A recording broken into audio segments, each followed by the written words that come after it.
Hi అండి, welcome to my channel. ఈరోజు మనం డిఐవై ఫ్లోటింగ్ ల్యాంటర్న్స్ చేసుకుందాం. దివాళీ కోసం చాలా బ్యూటిఫుల్గా ఉంటాయండి. మనం ముందుగా ఒక ప్లాస్టిక్ గ్లాస్, క్యాన్ మెటీరియల్, ఏదైనా designer lace, battery operated candle and stapler తీసుకోవాలి. మన ప్లాస్టిక్ గ్లాస్కి స్టార్టింగ్ అంటే రిమ్ దగ్గర నుంచి స్టాప్లర్ తోటి సెక్యూర్ చేసుకుంటూ 1 or 2 రౌండ్స్ చుట్టూతా మనం అటాచ్ చేయాలి. ఇక్కడ మీ దగ్గర క్యాన్ మెటీరియల్ కనుక లేకపోతే ఏదైనా నెట్టెడ్ మెటీరియల్ ఆర్ఎల్స్ ఏదైనా డిజైనర్ సీ-త్రూ మెటీరియల్ కూడా యూస్ చేయొచ్చు. లేకపోతే మీ దగ్గర ఏదైనా మంచి ప్రింట్ ఉన్న పేపర్ కనుక ఉంటే అది కూడా యూస్ చేసుకోవచ్చు. మనం అంటే గ్లాస్ లోపల ఈ క్యాండిల్ పెట్టినప్పుడు లైటింగ్ ఎంత బాగా బయటకు వస్తుంది అన్న దాన్ని బట్టి మీరు తీసుకున్న మెటీరియల్ని 1 or 2 రౌండ్స్ చుట్టూతో సెక్యూర్ చేసుకోవచ్చు.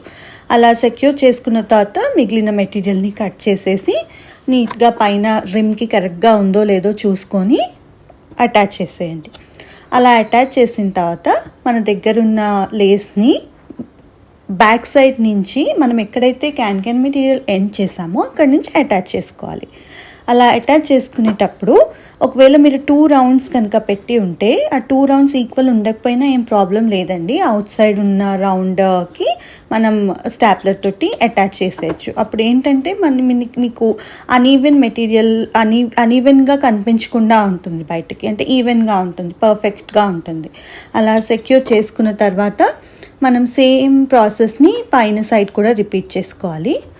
కాకపోతే లేస్ స్టార్టింగ్ దగ్గర కొంచెం ఎండ్ చేసేటప్పుడు ఎక్స్ట్రా తీసుకొని ఫోల్డ్ చేసి దానిపైన పెట్టి స్టాప్లర్ తోటి అటాచ్ చేసుకోండి. ఇక్కడ నేను సేమ్ మెటీరియల్ యూస్ చేస్తున్నానండి, అంటే సేమ్ కలర్ ఉన్న మెటీరియల్ యూస్ చేస్తున్నాను. మనం ల్యాంటర్స్ని హ్యాంగ్ చేయడానికి ఒక చిన్న లేస్ పీస్ తీసుకొని మన ప్లాస్టిక్ గ్లాస్ పైన సైడ్ 2 సైడ్స్కి అటాచ్ చేయాలి. దానికి ఫస్ట్ ఒక సైడ్ అటాచ్ చేసిన తర్వాత దాని ఎగ్జాక్ట్ ఆపోజిట్ సైడ్ మళ్ళీ స్టాప్లర్ తోటి జస్ట్ స్టాప్లర్ చేసుకోవడమే.